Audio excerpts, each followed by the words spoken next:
అందరికీ నమస్కారం అండి. మన భగవాన్ శ్రీకృష్ణ ఛానల్కి స్వాగతం. ఈరోజు సోమవారం. ఈరోజు పార్వతీదేవి కళ్యాణం విన్నా లేదా చదివినా ఎంతో పుణ్యం కలుగుతుంది. శ్రీ పార్వతీ కళ్యాణం పారాయణం చేయవారికి, స్త్రీ పురుషుల వివాహం కాని వారికి వివాహం అవ్వటం, అన్యోన్య దాంపత్యం కలగడం, సంతానం లేని వారికి మంచి సంతానం కూడా కలుగుతుంది. ఇక ఆ శివపార్వతులకు నమస్కారం చేసుకుంటూ ఈ కథను ప్రారంభిద్దామా?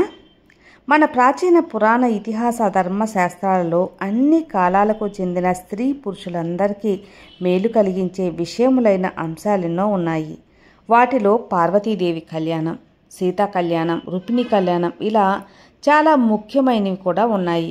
ఇందులో శ్రీ పార్వతీ కళ్యాణ కథ శివపురాణంలోను, వాయుపురాణంలోను, స్కందపురాణంలోను వివరంగా మనకు వర్ణించబడింది. తర్వాత మహాకవి కాళిదాసు కుమార సంభవం అనే పేరుతో సంస్కృతంలో ఒక మహాకావ్యాన్ని రాశాడు. ఈ పార్వతీ కళ్యాణాన్ని భక్తితో చదివిన స్త్రీ పురుషులకెవ్వరికైనా వెంటనే పెళ్లి జరిగి ఆ దంపతులకు గొప్ప సాహసవంతుడు అయిన సుగుణవంతుడైన కొడుకు పుడతాడు. వాళ్ళ ఇంట ఏ విధంగా గ్రహ దోషాలు, దుష్ట శక్తులు ఉన్నా తొలగిపోతాయి.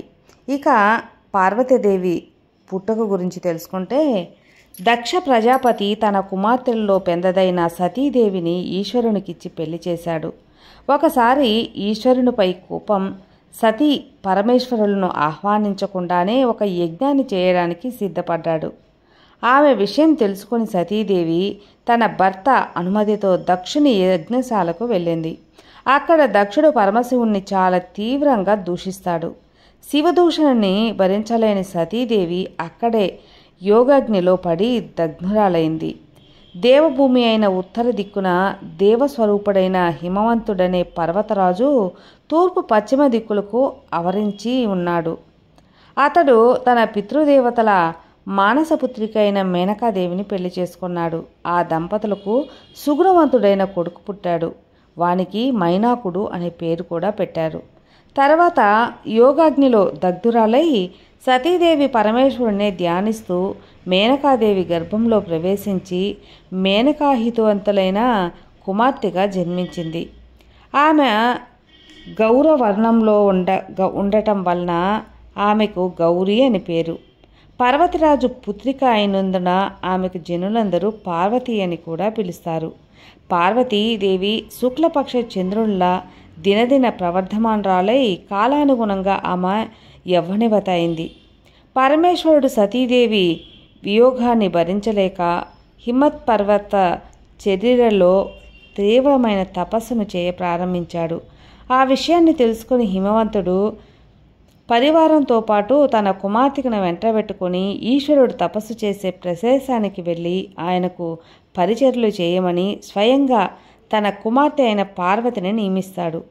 పార్వతీదేవి స్వయంగా భక్తితో పువ్వులు, సమిదలు, దర్భలు ఈశ్వరునికి సమర్పించి ఆయనకు తపస్సు భంగం కలిగించకుండా పరిచర్యలు కూడా చేస్తూ ఉంది. తారకాసురుడు పెడుతున్న బాధలను భరించలేక దేవతలందరూ దేవేంద్రునితో కలిసి బ్రహ్మదేవుని దగ్గరకు వెళ్ళారు. బ్రహ్మ ప్రత్యక్షమై దీనంగా ఉన్న వాళ్ళని చూశాడు. అప్పుడు దేవతలందరూ బ్రహ్మను గొప్పగా స్తుతించారు. బ్రహ్మదేవా, సృష్టికి ముందు ఒక్కడివే అయినా నీవు సర్వ రజోస్తమ గుణాలను మూడింటిని విభజించి భేద స్వరూపుడైన నీకు నమస్కారము. నీవు జలములందుంచిన వీర్యము వలన చరచరాత్మకమైన విశ్వం ఆవిర్భవించింది. అందుచేతనే నేను ప్రపంచమునకు కారణవాడు అని చెబుతూ ఉంటారు. నీవే బ్రహ్మ, విష్ణు, మహేశ్వరులను సృష్టించి శృతి, స్థితి, సహంకారాలకు కారకుడవయ్యావు. స్త్రీ పురుషులను సృష్టించాలనే కోరికతో నీ దేహ భాగాలే తల్లిదండ్రులని చెబుతున్నారు. బ్రహ్మదేవా, నిన్ను నువ్వే సృష్టించుకున్నావు, నిన్ను నువ్వే తెలుసుకుంటున్నావు, నీలో నీవే లయమవుతున్నావు. ఇతరులు ఆపేక్ష నీకు కొంచెం కూడా లేదు. నీవు ద్రవ స్వరూపుడవు, కఠిన స్వరూపుడవు, స్థూలము, సూక్ష్మము, కార్యము, కారణము, అణువుల్లో అణువుగా మహత్తులకు మత్తుగా ఉన్నావు. ముందుగా ఓంకారాన్ని కలిగి ఉదాత్తనుదాత్త స్వర్గాలను కలిగి యజ్ఞము పనిగా స్వర్గము ఫలితంగా కలిగిన వేదాలకు నీవే కారణుడు అవుతున్నావు. భోగమోక్షాల రూపమైన నిన్ను ప్రకృతికి సాక్ష్యమైన పరమాత్మవు అని చెబుతూ ఉంటారు. నీవు పితృదేవతలకే తండ్రివి, దేవతలకు దేవుడివి, పరమున కంటే పరమైన వాడివి. నీవే హవ్యము, నీవే హోతము, నీవే యజమానివి. భోక్షము భక్త భుజింపు వాడే నీవే, నీకంటే రెండవది లేదు. ఈ విధమైన దేవతల యథార్థ సూత్రాన్ని సంతోషించి బ్రహ్మ దేవతలను అనుగ్రహించి పరా పశ్యంతి మధ్యమ వైఖరి అనే 4 విధాలైన 4 భాషల ముఖాల నుంచి వెలువడింది. దేవతల యోగక్షేమాలను అడిగాడు. వాళ్ళ ముఖాలు కాంతిహీనంగా ఉండటం కారణం ఏంటి అని తెలుసుకోగా తారకాసురుడు వలన తాము పడుతున్న బాధలను వివరించి వాణ్ణి సంహరించమని దేవతలను ప్రార్థిస్తాడు. అప్పుడు బ్రహ్మ ఇలా చెప్పగలుగుతాడు, మీ కోరిక నెరవేరుతుంది, కానీ నేను వాణ్ణి సంహరించలేను. వాణ్ణి నేను వృద్ధి పొందించాను. విష వృక్షాన్నైనా తానే పెంచి తానే నరుకుట తగినది కాదు కదా. వాణ్ణి చంపడానికి ఈశ్వర రేతస్సు నుంచి పుట్టినవాడే సమర్థుడు అవుతాడు, కానీ వారెవ్వరికీ సాధ్యం కాదు. ఈశ్వరుని రేతస్సు పార్వతి మాత్రమే భరించగలదు. అందువలన ఇనుము అయస్కాంతము చేత ఆకర్షింపబడినట్లుగా శివునకు పరిచర్యలు చేస్తున్న పార్వతి మనస్సును పరమేశ్వరుడు ఆకర్షించేటట్లు ప్రయత్నించండి. ఆ పార్వతీ పరమేశ్వరుల కుమారుడు మీకు సేనాని అవుతాడు అని చెప్పి ఈ విధంగా బ్రహ్మ చెప్పి అంతరార్థం అవుతాడు. దేవతలు కూడా కార్యాన్ని చక్కబెట్టడానికి దేవలోకానికి వెళ్ళారు. అప్పుడు దేవేంద్రుడు పరమేశ్వరుని మనసును చెలింపచేయగలిగే శక్తి మన్మధునికి మాత్రమే ఉందని నిశ్చయించి తనలో తలుచుకున్నాడు. వెంటనే మన్మధుడు స్త్రీల కనుబొమ్మల వంటి అందమైన ధనుస్సుని భుజంపై ధరించి లేత మామిడి మొగ్గను బాణంగా పట్టుకొని వసంతునితో కలిసి ఇంద్రుని ఎదుటకు వస్తాడు. దేవేంద్రుడు మన్మధుడిని చాలా గౌరవించి తన సింహాసనంపై కూర్చొని పెట్టుకొని, మిత్రమా, నాకు వజ్రాయుధం, నీవును 2 అస్త్రములు. వజ్రాయుధం తపశ్చారుల విషయంలో మందమైనది, నీవనే అస్త్రం సర్వకార్యాలలోనూ సమర్థమైనది, కార్యసాధ్యమైనది కూడా. నీ బలం నాకు తెలుసు, కాబట్టి నాతో సమానుడు అయిన నిన్ను దేవకార్య సాధనకై నియమిస్తున్నాను. తపస్సులో నిమగ్నుడై ఉన్న పరమేశ్వరునితో పార్వతి సేవిస్తున్నది కదా.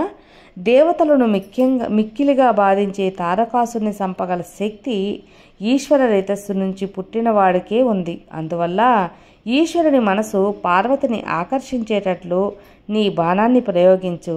ఈ పనిలో నీకు వసంతుడు సహాయపడతాడు.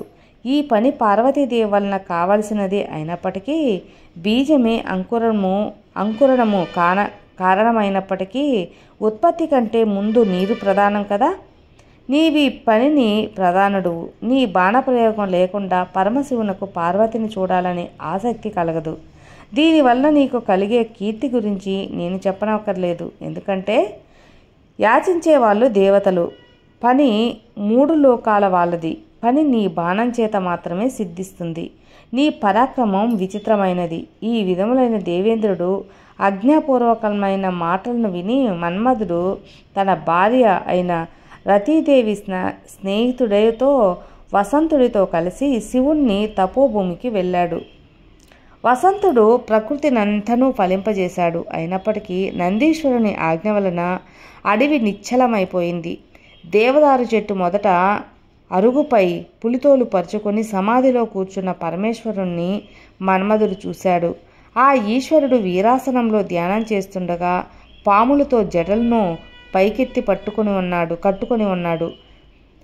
జపమాలను చేతిలో ధరించాడు. ప్రాణమాయం చేస్తూ ఉన్నాడు. అంతలో వనదేవతలైన చెలికత్తెలతో పువ్వులు మొదలైన వాటిని పట్టుకొని వస్తున్న పార్వతిని మన్మధుడు చూశాడు.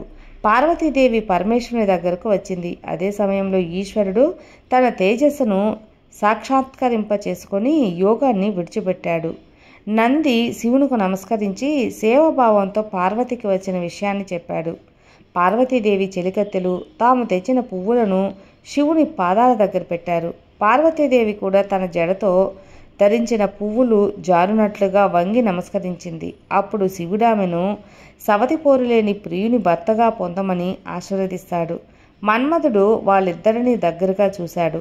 తాను పూలబాణాన్ని ప్రయోగించినదే తగిన సమయం అని నిశ్చయించుకొని తన వింటి నారిని సంధించాడు. పార్వతీదేవి తామరపూసల తావలాన్ని శివుని చేతికిచ్చింది. ఆ దండని అందుకోవడానికి శివుడు తీసుకోవడానికి సిద్ధపడ్డాడు. మన్మధుడు బాణాన్ని వింటికి సిందించాడు. అతడు బాణాన్ని ప్రయోగించే లోపులోనే శివునిలో కొంచెం ధైర్యం తగ్గి తన 3 కళ్ళతో ఎర్రని పెదవి గల పార్వతి ముఖాన్ని చూశాడు. పార్వతీదేవి కూడా ఒళ్ళంతా పులకరించగా సిగ్గుతో ముఖాన్ని అడ్డంగా తిప్పుకుంది. అంతలో జితేంద్రుడై శివుడు తన మనస్సు చెలించడానికి కారణమేమిటా అని నలువైపులా చూశాడు. అప్పుడు ఎడమ కాలు నుంచి వచ్చిన బాణాన్ని ప్రయోగించడానికి సిద్ధంగా ఉన్న మన్మధుడిని చూశాడు. వెంటనే శివుని 3వ కంటి నుంచి అగ్నిజ్వాలలు బయటకు వచ్చాయి. ఆ జ్వాలలు దేవతలు వారించేపులోనే మన్మధుడిని దహింపజేశాయి. తన భర్త కాలిపోవడాన్ని చూసి రతీదేవి మూర్ఛపోయింది. తన తపస్సుకు అడ్డుపడిన పార్వతి నుంచి దూరంగా వెళ్ళిపోవాలని ప్రమద గణాలతో పాటు అంతరార్థం చెందాడు. పార్వతి తనకు చెలికత్తెల ఎదుట అవమానం జరిగిందని భావించి తన తండ్రి ఇంటికి వెళ్ళిపోయింది. తన కళ్ళ ఎదుటనే మన్మధుడు కాలిపోవటం చూసిన పార్వతి శివుని చేత కోరికకు నెరవేరకపోవడాన్ని తలుచుకొని తన రూపాన్ని తానే నిందించుకున్నది. ప్రియుడు గుర్తించని అందం వ్యర్థమైనదే కదా అని నిరాశపడింది. ఏ విధమైన దోషం లేని అందమైన శరీరాన్ని పొందడానికి తపస్సు చేయాలని నిర్ణయించుకుంది. సగం శరీరాన్నిచ్చే భర్తను పొందడానికి తపస్సు మాత్రమే సాధ్యమని అనుకున్నది. తన కూతురి నిశ్చయాన్ని తెలుసుకున్న మేనాదేవి ఉమా అని పలికింది. తల్లి వద్దు, అందుచేతనే పార్వతిని ఉమాదేవి అని కూడా పిలుస్తారు. తల్లి, దిరిసిన పువ్వుల వలె అతి కోమలమైన నీ శరీర రాతిని మిక్కిలి కఠినమైన తపస్సును భరించలేదు. స్థిరంగా నిశ్చయంగా కలిగిన పార్వతీదేవి మనసును మేనక మరలించలేకపోయింది. పట్టుదల గల మనస్సుతో లోతులకు ప్రవేశించే నీటిని ఎవ్వరూ రోధించలేరు కదా. నిశ్చల చిత్తులైన పార్వతీ కోరిక తెలుసుకున్న తండ్రి హిమవంతుని తన కోరిక నెరవేరే వరకు తాను తపస్సు చేసుకోవడానికి అనుమతినిమ్మని చెలికత్తి చేత అడగనంపింది. హిమవంతుడు తన కుమార్తె పట్టుదలతో సంతోషించి ఆమె తపస్సు చేయడానికి అంగీకరిస్తూ ఒక విశాలమైన శిఖరం మీద ఆమె తపస్సు చేయడానికి తగినట్లే ఏర్పాటు చేయించాడు. అప్పుడు పార్వతీదేవి తపస్సు చేసిన శిఖరమే నేడు గౌరీ శిఖరంగా పేరు పొందింది. పార్వతీ తపస్సు ప్రారంభించడానికి ముందు తన అలంకారాలన్నింటినీ విడిచిపెట్టేసింది. సూర్యకాంతి గల నారచీరలను కట్టుకుంది. ఆమె ముఖం తల దువ్వి పువ్వులతో అలంకరించేటప్పుడెంత అందంగా ఉండేదో తపస్విగా జడలు కట్టినప్పుడు కూడా అంతే అందంగా ప్రకాశిస్తుంది. తపోనియాన్ని అనుసరించి పార్వతి ముంజెతాటిని 3 పీటలుగా ధరించి దాని చేత ఆమె కఠిన భాగం కందిపోయి ఎర్రగా అయిపోయింది. ఆ దేవి పెదవులకు లత్తుకపోయేటకు ఒంటికి మంచి గంధాన్ని పూసుకోవడానికి ఉపయోగించే చేతులు ఇప్పుడు దర్భలను కోయడానికి జపమాలను తిప్పడానికి ఉపయోగిస్తుంది. శ్రేష్టమైన మెత్తని పక్కపై పడుకునే పార్వతీదేవి తన చేతినే దిండుగా చేసుకుని రాతిపై పడుకుంది. వ్రత నియమాన్ని ఉన్న గౌరీదేవి తన విలాస చేష్టలను తీగలయందున చంచల దృష్టి ఆడులేయందున మాత్రమే నిలిపి ఉంచింది. ఆ పార్వతి తన ఆశ్రమంలో ఉన్న చిన్న చెట్టుకు నీళ్లు పోస్తూ తన కుమారునికి పాలు పడుతున్నట్లుగా ప్రేమను చూపించింది. నివ్వెర దానం చేత పార్వతి లీలను లాలిస్తుండగా అవి ఆమెపై చనువుతో తిరుగుతున్నాయి. స్నానం, హోమం, నారచీర ధారణ, సుత్తి పాఠం కలిగిన గౌరీదేవిని చూడటానికి ఒకనాడు మునులు వచ్చారు. ధర్మం చేత పెద్దవాళ్ళ విషయంలో వయసుకు ఎంచరు కదా. పార్వతి తపోభూమిలో పరస్పర వైర్యంతో జంతువులు తమ వైరోధాన్ని విడిచిపెట్టడం చేత, చెట్లు కోరిన పండ్లను ఇవ్వడం చేత, కొంత పర్ణశాలలో అగ్నిహోత్రం చేయబడటం చేత ఆ ప్రదేశం చాలా పవిత్రమైంది. తాను చేస్తున్న తపస్సుల వలన ఫలితం సిద్ధించగలదని పార్వతి తన కోమలమైన శరీరాన్ని లెక్క చేయక కఠినమైన తపస్సుకు సిద్ధపడింది. ఆ దేవి గ్రీష్మకాలంలో 4 దిక్కులలో ఉన్న అగ్నులతో పాటు 5వ అగ్నిగా సూర్యుని తేజస్సుతో వెలుగుతున్న పంచాగ్ని తపస్సు చేసింది. ఆ విధంగా తప్పించబడిన పార్వతి ఆయా చింతగా లభించిన నీళ్లను, చంద్రకిరణాలను మాత్రమే ఆహారంగా స్వీకరిస్తూ తపస్సు చేసింది.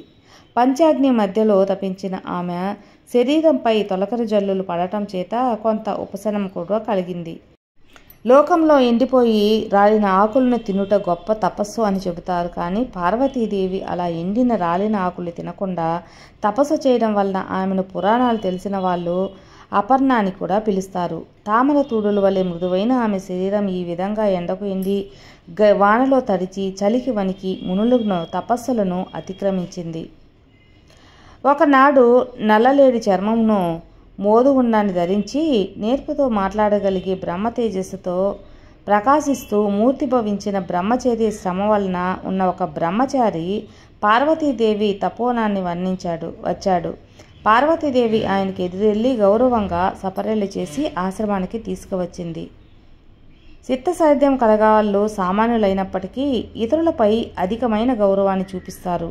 విధిపూర్వకంగా పార్వతీదేవి చేసిన పూజా సత్కారాలను పొంది కొంతసేపటికి మార్గమాసంలో తీర్చుకోవాలని నటించిన ఉమాదేవిని ఏ విధంగా మనోవికారం లేకుండా చూస్తూ క్రమ పద్ధతిలో మాట్లాడటానికి పూనుకున్నాడు. హోమాది కర్మలను సమిధలు దర్భలు కష్టపడకుండా దొరుకుతూ ఉన్నాయి. ఇక్కడి నీళ్లు నీకు స్నానానికి యోగ్యములైన ఉన్నాయి. నీ శక్తిని అనుసరించే తపస్సు చేస్తున్నావు కదా. ఎందుకంటే ధర్మ సాధనలో శరీరమే మొదటిది కాబట్టి. నీవు నీళ్లు పోసి పెంచుతున్న ఈ చీగల చిగుళ్ళు బాగా పెరుగుతున్నాయా? నీ చంచలమైన చూపులతో లేళ్ళు తమ జాతి దావనమైన అనే భ్రమతో నీ చుట్టూ తిరుగుతూ నీ చేతిలో దర్భలను లాగినప్పుడు నీకు వాటిపై కోపం కలగడం లేదు కదా. ఎందుకంటే తపస్సు చేసే వాళ్ళకి కోపం కలగకూడదు పార్వతి. అందం పాపకార్యం చేయనివ్వదు అనే మాట నీ యందు సత్యమై ఉన్నది. అందుచేతనే మునులందరూ నిన్నే అనుసరిస్తున్నారు. నీ తండ్రి అయిన హిమవంతుడు నిన్ను కుమార్తెగా పొందడం వలన పవిత్రుడైనట్లుగా మరి ఇతరుల చేత పవిత్రుడు కావడం లేదు. నీవు త్రివర్గాలలో ధర్మాన్ని మాత్రమే అనుసరించడం వలన నేను ధర్మమే త్రివర్ణాలలో గొప్పదని తెలుసుకున్నాను. 7 మాటల చేత స్నేహం ఏర్పడుతుందని విద్వాంసులు చెబుతూ ఉంటారు. కావున సుందరి, నన్ను పరాయివాణ్ణిగా భావించకు. బ్రాహ్మణుకు సహజమైన స్వరూభావం చేతనే నీతో ఏర్పడిన స్నేహం చేతనం గొప్ప సహజ గుణం గల నిన్ను ఒకటి అడగాలి అనుకుంటున్నాను. రహస్యం కానిదైనను సమాధానం చెప్పు. మొదటి బ్రహ్మ అయిన హిరణ్య గర్భుని వంశంలో పుట్టిన దానవు. 3 లోకాల సౌందర్య రాశిగా పోసి సృష్టింపబడిన అందగత్తెవు. ఐశ్వర్యం సుఖం కోసం నీవు వెదగక్కర్లేదు. కొత్త యవ్వన వయసులో ఉన్నదానవు. ఇంతకంటే తపస్సుకు ఫలితం ఏంటి చెప్పు. సాధారణంగా స్త్రీలు భరించలేని అవమానాన్ని పొందినప్పుడు ఈ విధంగా తపశ్చర్యని పూనుకుంటారు. అటువంటిది నీకు ఎన్నడూ ఎప్పుడూ జరగలేనిదు. ఎందుకంటే ఇతరులకెవ్వరే లభించని విచారం లేని రూప సౌందర్యం గలదానివు. నీ తండ్రుల వలన నీకెటువంటి అవమానము కలగలేదు. ఇక ఇతరుల వలన ఏ విధంగా అవమానం జరగదు. ఓ గౌరీ, ఎంతకాలం నీవిలా కష్టపడతావు? ఇంకా నీ తపస్సు చాలించు. నేను కూడా తపస్సు చేసేవాడిని. కావాలంటే నా తపస్సులో సగభాగం నీకు ఇస్తాను. దానివల్ల నీవు కోరిన ప్రియును పొందవచ్చు. అతడెవడో నాకు చెప్పు అని ఈ విధంగా బ్రహ్మచారి అయిన బ్రాహ్మణుడు అడగ్గా సిగ్గుతో తాను చెప్పలేక పక్కనున్న తన చెలికెత్తి వైపు కంటిసైగ చేసింది. అప్పుడు పార్వతి చెలికత్తె బ్రహ్మచారితో చెప్పింది. విద్వాంసుడా, మా పార్వతిని గురించి తెలుసుకోవాలని నీకు చాలా కుతూహలంగా ఉంది కదా. చెబుతాను విను. ఈమెను దేవేంద్రుడు మొదలైన సంపన్నులైన 4 దిక్పాదులకు వాళ్ళు పెళ్లి చేసుకోవడానికి సిద్ధపడ్డప్పటికీ వాళ్ళని తిరస్కరించి రూపం చేత జయింప శక్యం కానివాడు, మన్మధుణ్ణి జయించినవాడు అయిన మహేశ్వరుణ్ణి భర్తగా పొందాలని తపస్సు చేస్తుంది. పూర్వం మన్మధుడు ప్రయోగించిన బాణాన్ని ఈశ్వరుడు హుంకారంతో కోపగించగా అది వెనక్కి వచ్చి ఈ పార్వతి గుండెల్లో గాఢంగా నాటుకుంది. అప్పటి నుంచి తండ్రి ఇంట మదనావస్థను పొంది పార్వతి నుదుటిపై చందనాన్ని పూసుకుంటున్నప్పటికీ ఒక్కనాడు కూడా ఉపశమనాన్ని పొందలేదు. మంచుతో పడిన రాతి పలకపై పడుకోగా ఈమె శరీరపు వేడికి ఆ మంచు పలక కరిగిపోతుంది. ఈమె చల్లదనం కలగలేదు. తన ప్రియుని చిత్రపటాల్లో గీసి ప్రియుడు, నీవు అన్నీ తెలిసిన వాడువు, పండితులు చెబుతున్నారు, మరిన్ని మనసులు నిలిపి నన్ను ఎలా తెలుసుకోలేకపోతున్నావని ప్రశ్నించేది. కాబట్టి సాక్షాత్ ఆ పరమశివుణ్ణి భర్తగా పొందాలని తపస్సు చేస్తుంది పార్వతీదేవి. పార్వతీదేవి ఈ విధంగా హృదయాన్ని రహస్యం లేకుండా చెప్పిన చెలికత్తెల మాటలు విని బ్రహ్మచారి, ఓయి నీ చెలికత్తె, నీ చెప్పిన మాట నిజమేనా అని అడిగాడు. అప్పుడు పార్వతి నమస్కరించి జపమాలని మోచేతిలో వేసుకుని సిగ్గుపడుతూ బ్రహ్మచారితో చెప్పింది. వేద విధులు శ్రేష్ఠుడా, నీవు విన్నదంతా నిజమే. ఉన్నత పదవిని పొందటానికి తపస్సే తగిన సాధనం. కోరికలను పొందటానికి రాని విషయం లేదు కదా. పార్వతి మాటలను విని బ్రహ్మచారి, ఆ మహేశ్వరుడు చాలా మంగళములైన వాటి అలవాటు కలిగినవాడు అని తెలిసి కూడా మళ్ళీ వానినే వర్ణిస్తున్నాను. వాటిని గురించి ఆలోచించి నీ ప్రయత్నాన్ని విడిచిపెట్టు. పార్వతీదేవి, శివునిలో వరునికి ఉండవలసిన లక్షణాలు ఏ ఒక్కటైనా ఉన్నాయో ఆలోచించు. శరీరపు అందాన్ని చూస్తే వంకర కన్నులు, పుట్టుక ఎటువంటిదో ఎవరికీ తెలియదు. దిగంబరత్వమే అతని సంపద అని తెలియజేస్తుంది. అందువల్ల ఈశ్వరుని పెళ్లి చేసుకోవాలనే ఆలోచన విడిచిపెట్టు.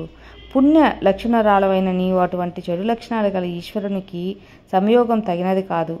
శ్మశానంలో ఉండి మరణశలను యజ్ఞశాలగా ఉన్న యూపస్తంభానికి చెందే వైదిక పూజను చేయలేరు కదా అని చెప్పుగా. కానీ పార్వతీదేవి ఈ విధంగా శివుని గురించి తిరస్కారంగా మాట్లాడిన బ్రహ్మచారితో పార్వతీదేవి కోపం చెంది, నీవు నిజంగా ఈశ్వరుడు పరమార్థాన్ని తెలిసిన వాడివి కావు, అందుచేతనే నాతో ఈ విధంగా మాట్లాడావు. లోక సామాన్యము గాని కారణంగా ఊహింపలేని పరమాత్ములు అవివేకులు ఈ విధంగా ద్వేషిస్తారు. ఆపదలకు ప్రతీకారంగా సంపదలకు కోరుకున్న వారుగా మంచి గంధం మొదలైన సుగంధ ద్రవ్యాలతో అలంకారాలు స్వీకరిస్తారు. ఏ విధమైన కోరికలు లేని ఈశ్వరుడు వీటితో పనిలేదు. కాబట్టి నాకు శివుడు నిజతత్వం నీకు ఎవ్వరికీ తెలియదు. శివుడు ఆభరణాలను ధరిస్తాడు, పాములను ధరిస్తాడు, ఏనుగుల చర్మాన్ని ధరిస్తాడు, పట్టుబట్టను ధరిస్తాడు, పూనిని పట్టుకుని ఉంటాడు, బాలచంద్రుడిని ధరిస్తాడు. విశ్వమూర్తి అయిన శివుని శరీరం ఇలా ఉంటుందని నిర్ధారంగా చేయలేనిది. శివుని శరీర స్పర్శ చేత చితాభస్మం పరిశుద్ధి కలిగింది. కావున ఆయన తాండవం చేసినప్పుడు రాలిన భస్మాన్ని తలపై ధరించడానికి దేవతలు తమ కిరీటాలను కూడా పూనుకున్నారు. అటువంటి ఈశ్వరుణ్ణి భర్తగా పొందాలి అంటే అదృష్టం ఉండాలి అని శివుడిని చాలా గొప్పగా చెప్పింది. అప్పుడు ఈశ్వరుడు, సుందరాంగి, నీ తపస్సు చేత నన్ను నీవు కొన్నావు, నేటి నుంచి నేను నీ పాదసేవకుని అని చెప్పాడు. ఆ మాటలు విని పార్వతీదేవి తన తపస్సు వలన పొందిన కష్టాన్ని మర్చిపోయింది. కష్టం ఫలించగానే తిరిగి కొత్త శక్తి పుడుతుంది కదా. తన తండ్రి కన్యాదానం చేయగా తన భర్తగా స్వీకరింపమని పార్వతి తన చెలికత్తి చేత శివునికి చెప్పించింది. పార్వతి మాటలకు శివుడు అంగీకరించి సప్త మహారుషులు స్మరించాడు. తపస్సు చేత తేజోవంతులైన సప్త మహారుషులు అరుంధతీదేవితో కలిసి నలువైపులా ప్రకాశింపజేస్తూ శివుని దగ్గరకు వచ్చారు. సూర్యుడు తన గుర్రాలను కిందకి దింపి తన రథాన్ని ఉన్న జెండా వంచి సప్త మహారుషులకు అరుంధతికి నమస్కరించాడు. ప్రళయకాలంలో లోకాలను నశింపనప్పుడు శ్రీ మహావిష్ణువు ఆదివరాహ రూపంలో భూదేవితో పాటు ఈ మహారుషులను తన కోరలతో పైకెత్తి పట్టుకున్నాడు. ప్రపంచ కారుణుడైన బ్రహ్మ తర్వాత మిగిలిన సృష్టి చేయడం వలన ప్రాచీనులైన బ్రాహ్మణులను స్తుతించాడు. జన్మాంతర ఫలితాలను అనుభవిస్తున్నప్పటికీ ఆ ఋషులు ఇంకా తపస్సు చేస్తూనే ఉన్నారు. అటువంటి మహారుషుల మధ్యన తన భర్తనే చూస్తూ వస్తున్న అరుంధతీదేవి ఆ ఋషులు తత్ఫలాన్ని సిద్ధింపజేసే దేవతల్లా ప్రకాశిస్తుంది. శివుడు ఆ మహారుషులను అందరినీ సమాన భావంతో గౌరవించాడు. పరమశివునకు అరుంధతీదేవిని చూడగానే తన భార్యను పొందాలనే కోరిక ఎక్కువైంది. పతివ్రతలైన భార్యలే ధర్మ సాధనలకు మూలమైన వాళ్ళు.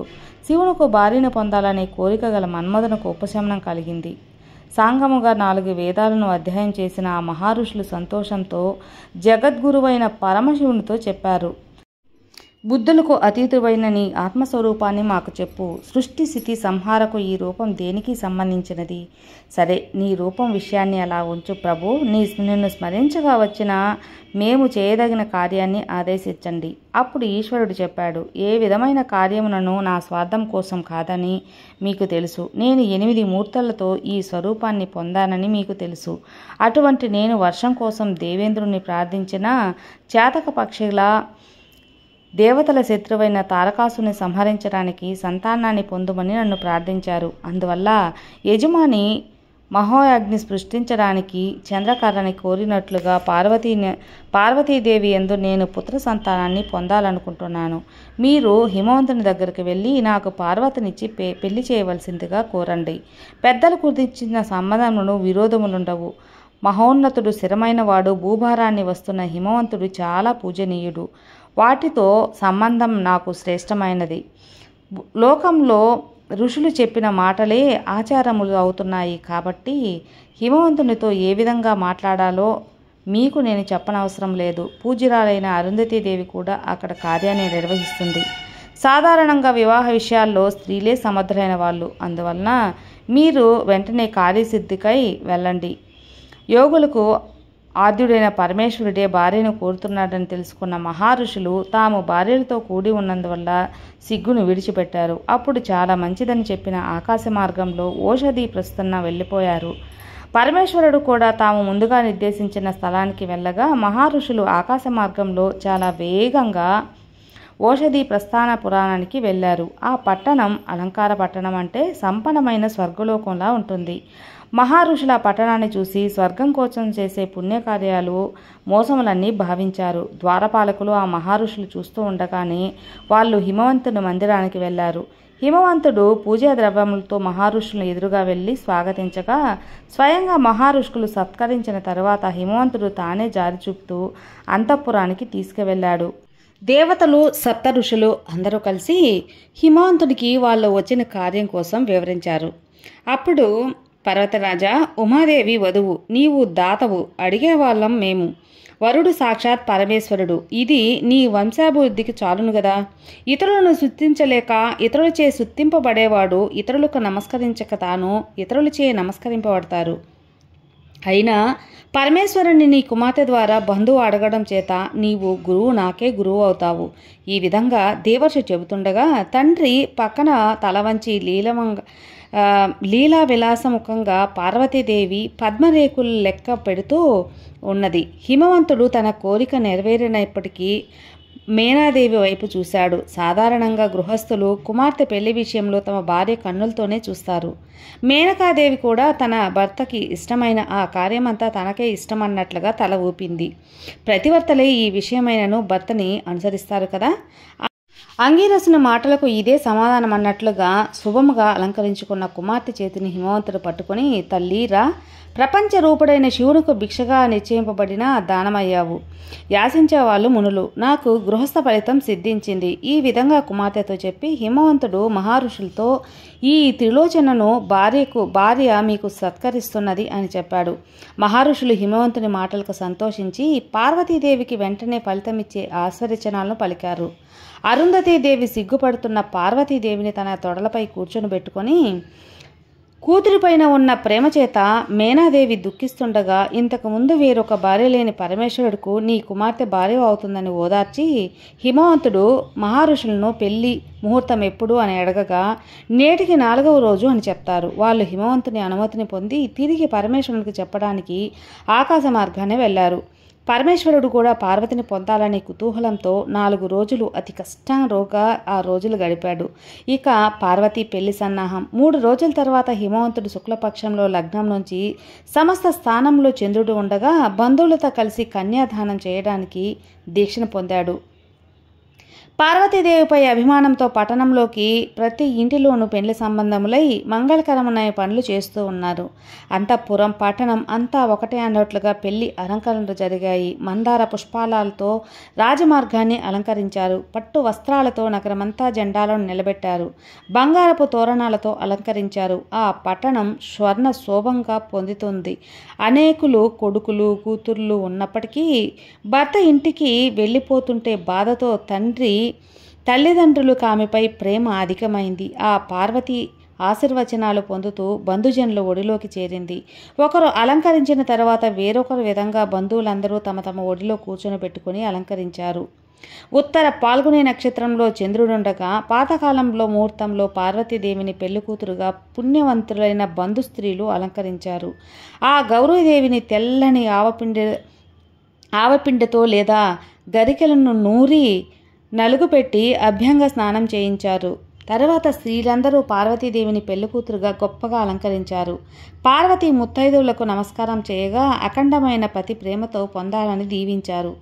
మహాశివుడు కూడా నంది భుజాన్ని అలంకరింపజేసుకుని శార్దుల చర్మాన్ని కప్పి ఎద్దుపై ఎక్కి ప్రయాణమయ్యాడు. సప్తమాత్రికులు తమ తమ వాహనాలను శివునికి అనుసరించారు. తర్వాత ప్రథమగణాలు శూలాలు ధరించి మంగళసూర్య నాదాలతో అనుసరించారు. శివునకు సూర్యుడు విశ్వకర్మ నిర్మించి ఇచ్చిన గొడుగు ఇచ్చాడు. తర్వాత మొదటి బ్రహ్మ అయిన చతుర్ముఖుడు శ్రీవత్సల్యానుడు విష్ణువు సాక్షాత్ ఆ మహాదేవుని సమీపాన్ని జయశబ్దాలను చేస్తూ వచ్చారు. ఇంద్రాది లోకపాలకులు శుభలక్షణాలైన వస్త్రాభరణాలను ధరించి శివునకు నమస్కారించారు. మహాదేవుడు వారినందరినీ యథారీతిగా గౌరవించారు. వారందరికంటే ముందుగా సప్త మహారుషులను నిలువగా చిరునవ్వుతో శివుడు ఈ వివాహ యజ్ఞానికి మీరు ఆధ్వర్యులుగా ప్రవర్తించండి అని కోరారు. అందరూ ఆకాశ మార్గంలో ఓషిధ ప్రవస్థపురానికి చేరుకున్నారు. హిమవంతుడి దేవతల రాక తెలుసుకొని వస్త్ర అలంకారాలతో సంపదల చేతను ఏనుగులతోనూ సపరివారంగా ఎదురువెళ్లి సాదరంగా దేవతలందరికీ స్వాగతం పలికి విడిది గృహాన్ని తీసుకుని వెళ్ళాడు. దారిలో ఓషాది వస్తపురంలో స్త్రీలు తమ తమ పనులు విడిచి మేడలపై కూర్చుని కుతూహలంతో పరమశివుణ్ణి చూశారు. అక్కడ శివునికి పట్టు వస్త్రాలు ధరింపజేసి కొత్త వెన్నెల చేత సముద్రం వలె పార్వతీదేవి దగ్గరకు తీసుకువెళ్లారు. హిమవంతుడు పార్వతీదేవిని తీసుకురాగా శివుడు ఆమె చేతిని స్వీకరించారు. పార్వతీ పరమేశ్వరుల పాణిగ్రహ సమయంలో ఎదురుగా ఉన్నతమైన కాంతి పుంజము ఆవిర్భవించింది. ఆ ఉమామహేశ్వరుల దాంపత్య శోభవర్ణితం శక్యం కానిది. ఆ దంపతులు ఎత్తైన అగ్నిజ్వాలల చుట్టూ ప్రదక్షిణలు చేశారు. పురోహితుల మాటలను అనుసరించి ఆ దంపతులు 3 సార్లు అగ్నికి ప్రదక్షిణం చేశారు. వధువైన పార్వతిని బ్రాహ్మణులు ఆశీర్వదించారు. తల్లి, ఈ అగ్ని మీ వివాహ కర్మకి సాక్షి అయినది. మీ భర్త అయిన శివునితో కలిసి నిర్విచారంగా ధర్మాన్ని ఆచరించు. ఈ విధంగా పార్వతీ పరమేశ్వరుల కళ్యాణం ప్రజాప్రత్యమే వివాహ పద్ధతిలో జరిగింది. భవానీదేవి చెవులను విస్తరించి యజ్ఞికులు మాటల శబ్దంగా విన్నది. తరువాత ధ్రువ నక్షత్రాన్ని చూడమని చెప్పగా సిగ్గుతో తల ఎత్తి చూసింది. ఈ విధంగా పురోహితుల చేత నిర్వహింపబడిన పాణిగ్రహ కార్యమైన తర్వాత దంపతులు మేనా హిమవంతులకు నమస్కారం తర్వాత పితామహులకు నమస్కారం చేశారు. బ్రహ్మ కళ్యాణి వీరమాతపు కమ్మని దీవించారు. బృహస్పతి పార్వతీ సమేతుడైన శివుని చూసి మనసులో శాంతిని పొందాడు. తర్వాత ఆ దంపతులు చతురస్ర వేదికపై బంగారపు ఆసనాలతో కూర్చొని లోకాచార్యాన్ని అనుసరించి పరస్పరం తడిచిన అక్షంతలను చల్లుకుంటారు.